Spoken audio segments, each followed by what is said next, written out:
My wife told me. I'm opening our marriage. This isn't cheating.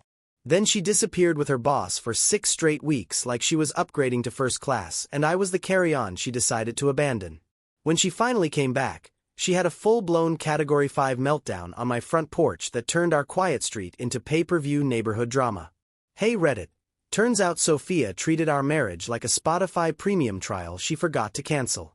I hit cancel for her. She lost her entire mind. Here's the whole damn saga, every detail, no cuts. I'm Nathan Brooks, 33, residential electrician, own my van, own my tools, pay my own bills, show up when I say I will. Married Sophia for 7 years. We have one son, Liam, 5 years old, completely dinosaur obsessed. Calls me Dad like it's one word, and it still knocks the wind out of me every single time. The house is mine, bought it 3 years before we ever got married, paid it off last spring with my own sweat, title has only my name on it. Nothing fancy, just a solid little brick ranch I wired top to bottom myself. It was a regular Tuesday night. Liam was sprawled on the living room rug making his plastic stegosaurus bite the corner of a Cheerios box while the TV played some dinosaur documentary on low volume. I was in the kitchen rinsing dishes, mentally packing tomorrow's lunchbox. Dino nuggets, grapes cut in half, little note with a T-Rex drawing, normal domestic stuff. Sophia walked in like she had a scheduled TED Talk. Leaned against the counter, arms crossed, chin high, voice already in announcement mode. Nathan, before you start, I'm going to be completely upfront. What I'm doing isn't cheating. I've decided we're in an open marriage now. You should at least appreciate that I'm being honest with you. Just like that. No conversation, no question mark. Just her speaking like she was updating her iCloud storage plan. I shut off the water, dried my hands slow, looked her dead in the eye. Thank you for your honesty. Real generous of you to unilaterally rewrite our entire marriage while I'm scrubbing spaghetti sauce off a dinosaur plate. Her face tightened like she was bracing for me to throw myself on the floor crying. Yes, I'm telling you because I don't want drama. This is healthier for both of us, right? I said, you're opening the marriage. Very generous of you. She rolled her eyes so hard I thought she'd see her own brain. See, this is exactly the sarcastic, toxic reaction I knew you'd have. No, I said. This is the sarcastic reaction. You haven't heard angry yet. Sophia sighed loud and annoyed. Nathan, stop acting blindsided. You've been comfortable. I want more.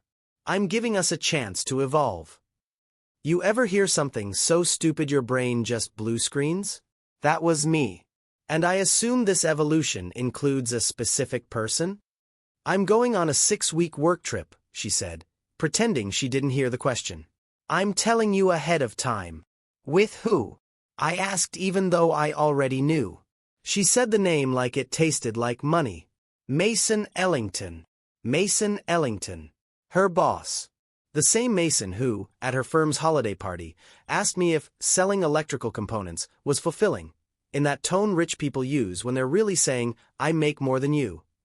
He always pretended I sold parts instead of wiring actual houses. That was his little joke. So I said, 6 weeks with Mason and you're calling it an open marriage? Yes, she said. I'm being transparent. You should appreciate that instead of attacking me. I laughed under my breath. Trust me, if I attack you, you'll know. Liam wondered in dragging his stegosaurus by the tail. Mommy, are you going on a plane? Instant personality switch. Sophia bent down, fake sweet smile, touched his cheek. Yes, baby, Mommy has a big trip. I'll bring you something special. He nodded and went back to his dinosaur war. The second he left the room, her sweetness shut off like a light switch. I looked at her. If you walk out that door with him, don't come back thinking everything's waiting exactly how you left it. She blinked, genuinely shocked I wasn't folding. Why are you being like this? You're changing our marriage with a monologue, I said. Why are you being like this? Sophia scoffed, grabbed her phone, and stormed upstairs. 10 minutes later I heard drawers slamming, zippers, hangers clacking like gunfire. She was packing fast like she'd rehearsed this part 100 times. I stayed in the kitchen. No yelling, no chasing her upstairs. No, how could you? I wasn't giving her a scene she could record and play victim with later. She came down dragging a hard-shell suitcase. Makeup flawless, hair perfect, smelling like she was already stepping into a five-star hotel lobby with Mason holding the door. She kissed Liam on the head. "Be good for Daddy, okay?" He said, "Okay," without looking up from the TV. Then she turned to me for the goodbye kiss I'd given her every day for 7 years. I didn't move. She leaned in anyway, barely brushed my cheek. It felt like she was clocking out of a job she hated. "Don't act like this," she whispered. "I'm trying to do this the right way." "There's no right way to do this wrong," I said. "But keep pretending." She rolled her suitcase to the door. I opened it for her without a word. A black town car idled at the curb, the kind Mason always sends. Driver didn't even get out. Sophia walked straight to it, tossed her hair, didn't look back once. I shut the door. Liam was asleep on the couch, Stegosaurus tucked under his arm. I carried him to bed, pulled the blanket up to his chin. When the house finally went quiet, I sat on the edge of the couch, hands clasped, staring at the wall. Not heartbroken. Not confused. Just done. I wasn't going to fight for someone who just packed up and played me like a background NPC. She made her choice. I'd make mine. Let me rewind a little so you see how we got here. A month before the open marriage speech, Sophia dragged me to her firm's annual black-tie dinner. Hotel ballroom, everyone smells like money and ambition. Liam was with a sitter, so it was just us. I wore the one decent button-down I own, tried not to look like the guy who fixes outlets for a living in a room full of billable hours. Sophia looked incredible, but she also looked like she had something to prove. Not to me, to the room. Then Mason Ellington walked in. You could hear it before you saw it. The fake laugh, the loud greetings, people suddenly standing straighter. He's the kind of guy who taps his watch on purpose just so you see the brand. He spotted us, smiled too big, made his way over. "Sophia, you look stunning," kissing her cheek like they were in a perfume ad. Then the handshake with me, the one where he squeezes extra hard like he's testing bone density. "Nathan, right? Good to see you again." "Yeah," I said, still breathing, shocking I know. He smirked, loving himself already. Later at the table he said loud enough for the associates to hear, "So Nathan, still doing that electrical thing? Must be nice not having real stress." People chuckled. Sophia laughed the hardest. I took a sip of water, wiped my mouth, and said, "Yeah, wild. I sleep at night not worrying about who I stepped on to get promoted." Silence. A few eyebrows shot up. Someone coughed into their salmon. Mason's smile dipped for half a second. The waiter suddenly became very interested in refilling water glasses. Sophia nudged me hard under the table. "Why would you say that?" she hissed. "Why would he?" I said. She didn't answer, just looked away. That was the first real crack. 2 days later Sophia had brunch with her work bestie, Harper Vaughn. Harper's mid-30s, talks like every conversation is a motivational keynote, sells empowerment courses on the side. Sophia came home from that brunch with a brand new confidence, like someone had just hyped her up for no reason. She told me, "Harper says I need to stand up for myself more, that I shrink who I am when I'm home." "Shrink?" I asked. "Who told you that?" "She just sees things clearly," Sophia said. "She understands me." Harper had planted something. You could hear it in the way Sophia started quoting her like gospel. "Know your worth, don't let anyone dim your shine, men respect consequences." It wasn't Sophia's language. It was Harper's. And Sophia swallowed it whole like she'd finally found someone who agreed with everything she already wished was true. After the dinner, the little things started stacking up. Late meetings, twice a week. Phone always face down. New outfits that didn't match her old style. Tighter, more polished, more deliberate. I asked once, calm, not accusing, "Everything okay at work? You've been out late a lot." She didn't even blink. "You're being controlling. Harper said you'd react like this." I blinked. "Harper said." "She's just honest," Sophia snapped. Not everyone is threatened by a confident woman.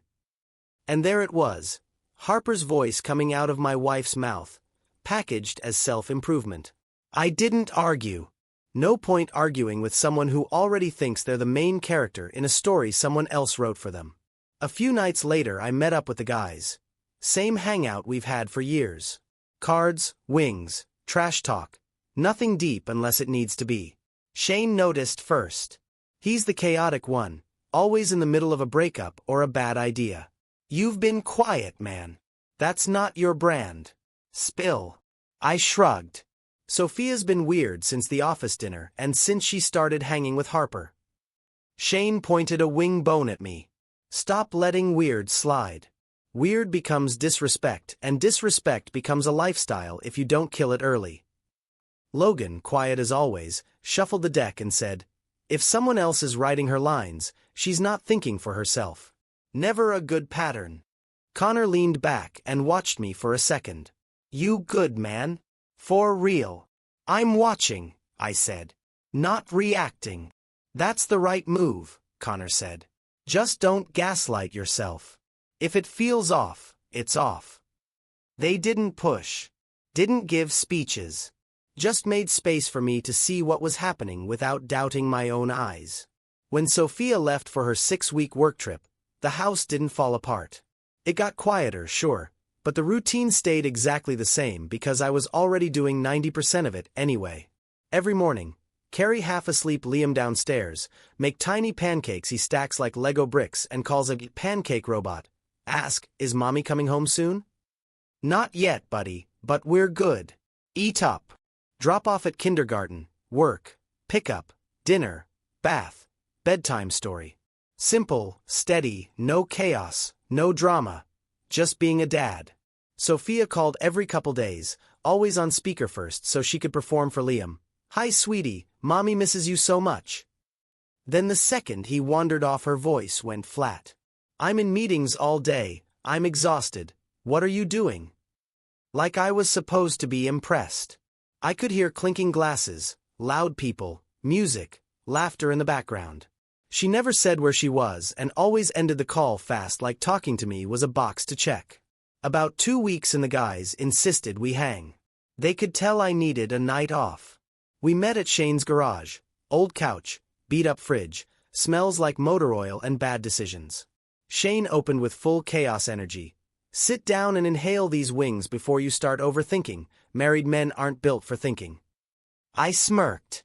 Thinking is dangerous for you, period. Exactly, he said, proud. Logan was dealing cards without looking up. He's different.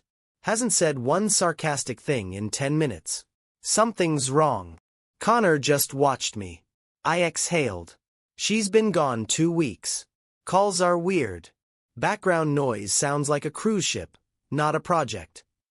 Shane jumped in immediately. Bro, that's not work noise, that's I'm pretending to work noise. Logan laid a card down. Doesn't add up. Connor nodded once. You good. Managing, I said. Liam's fine. That's my focus. They didn't push. Shifted back to roasting each other. First time in weeks I felt normal. 2 nights later the truth showed up in the dumbest way possible. I was on the couch after putting Liam to bed, scrolling, when a notification popped up. Sophia, I'm in the shower. Give me 10, wearing the black dress tonight. I just stared. No emotion, no panic. Just clarity. Few seconds later, Sophia wrong personal. That was it. No apology, just LOL, like she'd sent a grocery list to the wrong chat. I didn't reply, didn't call, didn't blow up her phone. The message explained itself. Everything from the dinner, the late nights, the open marriage speech, Harper's slogans. It all clicked into place. Wasn't confusion anymore. It was a map. I put my phone down, looked down the hallway at Liam's room, nightlight glowing under the door, and made a decision right there. No yelling, no chasing, no arguments. I wasn't competing for my own wife. I wasn't sharing my house. And I wasn't letting Liam grow up watching his dad be a backup plan. If Sophia wanted a different life, she could have it, but not on my dime and not in my home. By the time I went to bed, I already knew exactly how I was going to move. Clean, smart, quiet, for me and for Liam. Next morning, I called a lawyer. Booked a consult for my lunch break the next day. Lawyer was a calm guy in his 40s. Talked like he'd done this 1,000 times. Went over separation timeline, temporary custody, child support formulas, documentation, the works. Told me straight, you've been the day-to-day parent for weeks. Don't make it messy and you'll be in a strong position. Confirmed everything I already knew. Left his office and started making lists. Not revenge lists, responsibility lists. Opened a note on my phone and tracked Liam's routines. Wake-up time, meals, school drop-off, bedtime. Saved every daycare message, doctor reminders, every text showing who actually handled what. Her absence was already building its own timeline. Next. Money. We had 2 shared accounts, both fed by my income. She contributed to one side account for groceries sometimes, but the big stuff was me. That afternoon I went to the bank, legally separated everything, moved my direct deposit to new accounts in my name only, left in the joint account the exact total of her deposits from the last statement cycle. Nothing petty, just clean lines and a paper trail. Then I removed her line from my phone plan. She had her own job, her own money. She could pay her own bill. Wasn't punishment. It was a boundary. 2 hours later she called from an unknown number, probably hotel Wi-Fi. What happened to my phone service? Not even a hello. You're welcome, I said. You shut my phone off. Are you insane? No, just tidy. You can't do that. I just did. She made a frustrated noise. I'm on a work trip, Nathan. Sounds like something you should budget for. Put it back on the plan. No. Why are you acting like this? I gave her one line. Because I'm done paying for things you use to talk to other men. She gasped like I'd slapped her ego. I ended the call before she could launch into her performance. Over the next 2 evenings I got to work on the house. Connor came by first. No lecture, just rolled up his sleeves. Where you want me to start? Storage boxes in the basement. Everything that's hers goes. We boxed everything neatly. Clothes, shoes, makeup, framed photos she didn't take. Wasn't trashing anything, wasn't touching what wasn't mine, just removing access. Loaded it into a rented van, 2 trips, dropped it at a climate-controlled unit 15 minutes away. Rented it under my name, added her as authorized user, prepaid 2 months, wrote the gate code and unit number on a card. Then changed every lock, front, back, garage. Connor passed me cylinders like we were on a job site. You good. Better than expected. That's because you're doing this without turning it into a movie, he said. Later that night Shane showed up uninvited with 2 bottles of root beer like they were contraband. Nathan, my man, proud of you. I knew you had a spine, but this is premium grade. Logan stood behind him calm as ever. Don't let her emotional baiting get to you when she comes back. Stay steady. I've got one priority, I said. Liam. Good, Logan said. Everything else is noise. Shane flopped into my chair like he owned it. If you hadn't started cleaning house, she'd walk back in like she just came from yoga. You're finally setting the tone. He wasn't wrong. Connor clapped me on the shoulder. You handled this clean. You're ready. And he was right. I was. By the time they left, the house wasn't just quieter. It was mine again. The longer Sophia stayed gone, the more obvious it became she wasn't missing anything at home. She kept posting like a travel influencer. Rooftop shots, city lights, fancy cocktails cropped just right. Never a single photo of Mason, never anything that looked like work, just vibes. Her calls got shorter, colder. Barely a hello. She'd ask if Liam was okay, then pivot to bragging about how productive the trip was. I could hear music, laughter, plates clinking. Work sounded a lot like nightlife. Whenever I said we were good at home, she'd get annoyed, like she wanted me to sound miserable. One night she said, "You should try being more supportive.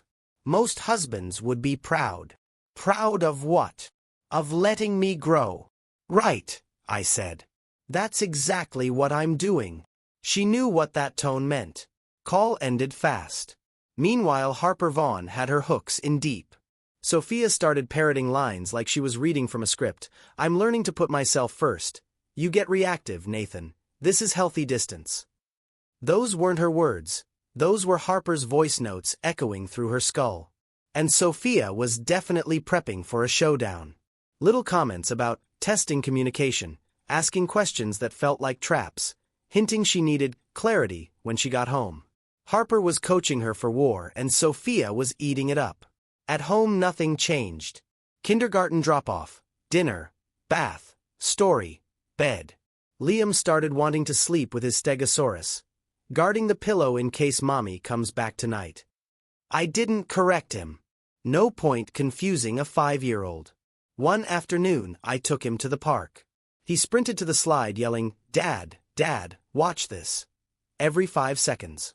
I sat on the bench and watched him climb, jump, run, repeat. He didn't ask about Sophia once. Halfway through, I realized I'd been doing everything alone for almost a month. Meals, bills, school forms, night wakings, all of it. And it wasn't heavy. It was normal. I was already a single parent most of the time. The only difference now was I wasn't pretending anymore. A week later, the guys dragged me out to Logan's backyard fire pit. Simple setup, bag of chips, poking logs like science. Shane jumped in. So how's Queen Sophia of the business class kingdom? I shrugged. Posting angles, talking nonsense. Classic, he said. Main character syndrome. Logan didn't look up. She's projecting. If she was proud of what she was doing, she wouldn't hide who she's with. Shane pointed dramatically. Exactly. Probably on a yacht. Logan deadpanned. And that too. Connor arrived last, handed me a soda, sat quiet a minute. You're handling this clean. Don't let her or Harper bait you into something sloppy. I'm not giving them anything, I said. Just keeping Liam's world normal. That's the only thing that matters, Connor said. They didn't lecture. Just kept my head steady. Harper amped things up soon after. Sophia's tone changed. She'd call like she was practicing speeches. One time, when I get back, we're going to have a real conversation about expectations. Sure, I said. I've got a few of my own. She didn't ask what they were. Just paused, annoyed, hung up. Then came the call from Sophia's mother while I was helping Liam zip his jacket. Nathan, I'm very disappointed in you. For what? Harper told me you're suffocating my daughter. She deserves freedom. You should let her live instead of controlling her. I looked at Liam roaring at the cat with his stegosaurus. My house was calm as a library. Whoever told you that is lying, I said. And you shouldn't form opinions from someone you've met twice. She huffed. Well, Sophia trusts Harper. Of course she does. Harper tells her everything she wants to hear. See, controlling tone. No, I said. Factual tone. She muttered something about men not understanding emotional support and hung up. I zipped Liam's jacket the rest of the way. Ready, buddy?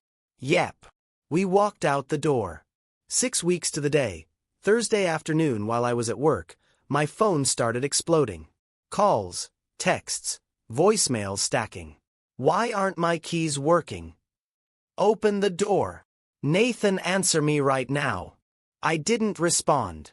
Finished the job, clocked out at 5, picked Liam up from my parents like always. He hopped in the back seat with his stegosaurus.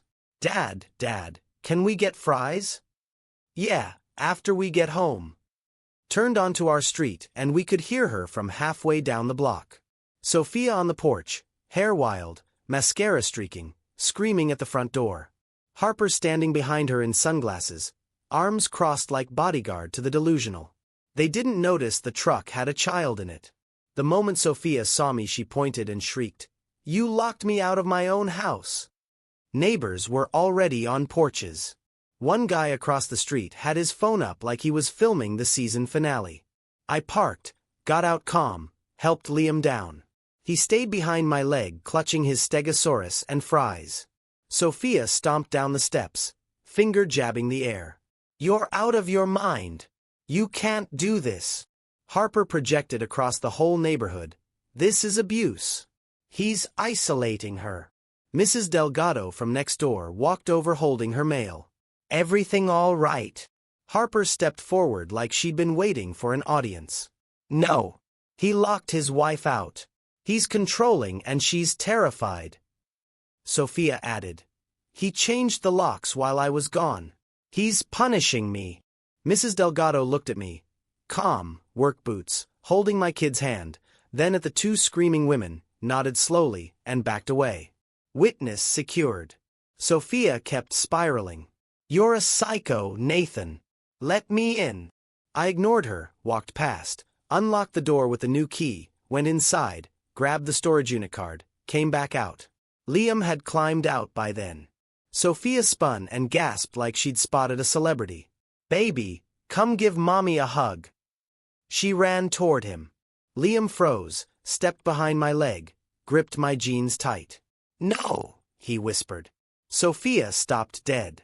You could see it hit her like a brick. Liam, she said softer, come to mommy.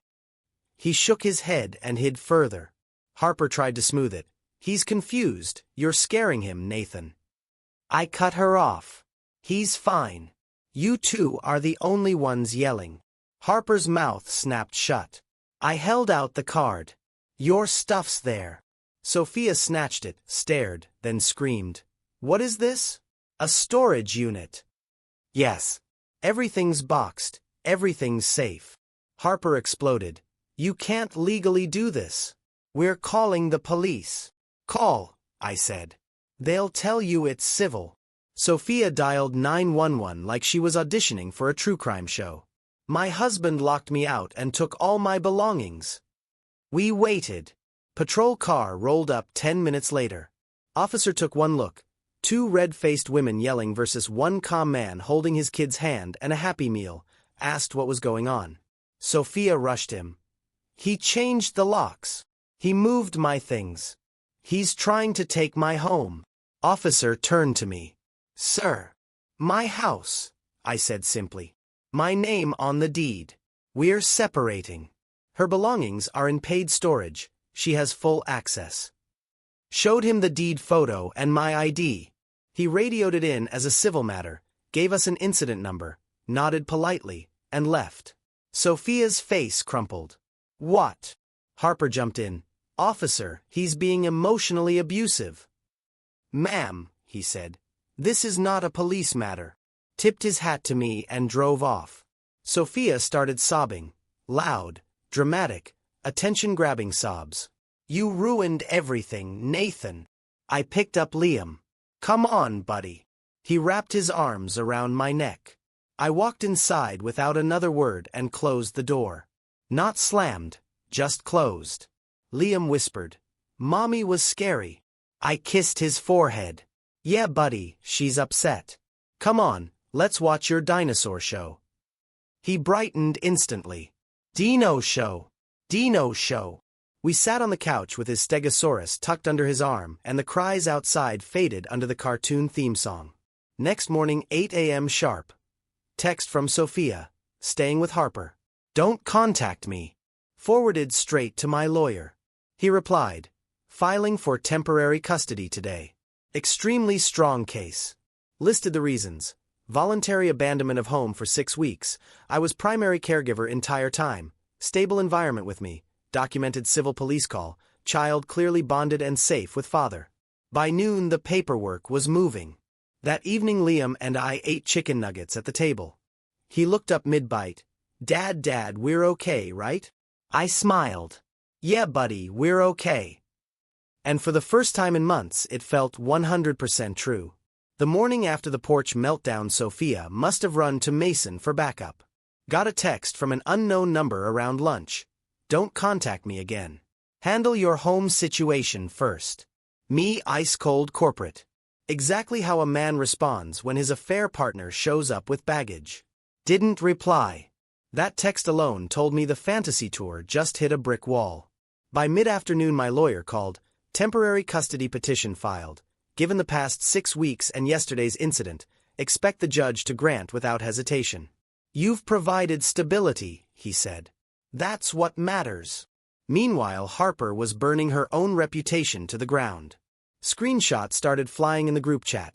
Harper ranting in paragraphs about how I'm dangerous, controlling, trying to steal their child. All while the mental image everyone had was two grown women screaming on my porch while I quietly held my 5-year-old inside. Then a text from an unknown number. Don't let Sophia contact my husband again. Turned out to be Claire Ellington, Mason's wife. She knew. 10 minutes later, Sophia called 3 times in a row, left a frantic sobbing voicemail about how everyone turned on her. Let it go to voicemail. Nothing to say. Next morning, Sophia texted. Harper said I can't stay here anymore, she wants her space back. There it was. The collapse of the sisterhood alliance. Harper loved the chaos when it made her feel important. The second it cost her comfort, she kicked Sophia out without blinking. Sophia never saw it coming. I did. Couple days later, I was at Connor's garage with the guys. Cards on the table, sodas open.